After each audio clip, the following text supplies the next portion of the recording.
Chers amis, le procès de Mazan qui agite la France avec ce mari qui a drogué pendant des années son épouse pour l'offrir en viol à des inconnus, ce procès émeut bien au-delà des frontières de l'Hexagone. Alors cela est dû à la personnalité courageuse de l'épouse qui, à visage découvert, condamne et proteste.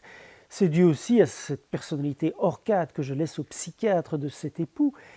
Mais c'est également dû, et c'est à cela que je veux m'arrêter, à cette cinquantaine de co-accusés, des monsieur tout le monde, ça pourrait être moi, ça pourrait être vous, qui ont profité de l'offre pour violer cette épouse. Alors, on peut se demander, mais qu'est-ce qui passe dans la tête d'un homme pour qu'il puisse faire ça et à cela fait écho, évidemment, toutes ces femmes qui disent que le soir tombé, elles ne sont pas à l'aise quand elles sont dans la rue, elles se font siffler, elles se font parfois harceler ou pire, toutes ces personnes dans le milieu professionnel qui disent qu'il y a des collègues qui les embêtent, voire on leur propose une promotion canapé, et puis en situation de guerre, le viol est devenu une arme de guerre.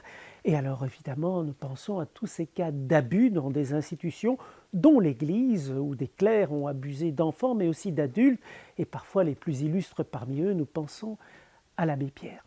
Et donc, la question que je me pose, c'est est-ce que tous les mecs sont vraiment des prédateurs et vient ici l'image du loup-garou. Vous savez, le loup-garou, on est honnête homme de jour et puis le soir, on devient un prédateur. La réponse à cela, dans une société traditionnelle, patriarcale, elle est donnée en disant, oui, les hommes sont comme ça, alors parents, chaperonnez vos filles, ne les lâchez pas, et maris, voilez vos femmes. La femme cheveux au vent, la femme libre, c'est elle la tentatrice. Il est heureux qu'aujourd'hui, grâce au féminisme entre autres, les femmes disent « mais non, pas du tout, c'est le consentement qui doit agir entre adultes ». Mais le consentement, nous le savons aussi, c'est une notion friable. En 2020, Vanessa Springora a écrit un livre, Le consentement, parlant du fait que depuis ses 13 ans, elle avait été abusée par un auteur qui était un grand écrivain de l'époque. Mais tout le monde savait, tout le monde s'est indigné après, mais tout le monde savait. Moi, à 12 ans, j'ai vu une grande émission littéraire où cet auteur publiait son livre « Les moins de 16 ans » où il parlait de ses expériences. Alors, comment réagir ? Je ne pense pas que tous les hommes soient des prédateurs. Mais je pense que la réponse est dans l'éducation des garçons, des jeunes hommes. Et il ne s'agit pas tant de les éduquer à un critère juridique de le consentement, il s'agit de les éduquer à une structure morale.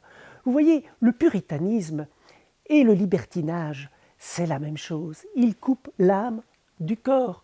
Le puritain, il a peur de son corps et de ses pulsions, et du coup, il se réfugie dans une âme qui se dessèche. Le libertin, il cède à toutes les pulsions de son corps, il pense que ça ne touche pas à son âme. Mais une authentique spiritualité de l'incarnation nous rappelle que ce que je fais avec le corps engage l'âme, ce que je fais au corps de l'autre engage l'âme. Quand saint Augustin disait « aime et fais ce que tu veux », il voulait dire c'est dans la mesure où un amour authentique qui unit le corps et l'âme m'unifie, c'est à ce moment-là que mes actes sont ajustés. Alors oui, éduquons nos jeunes à cette spiritualité de l'incarnation.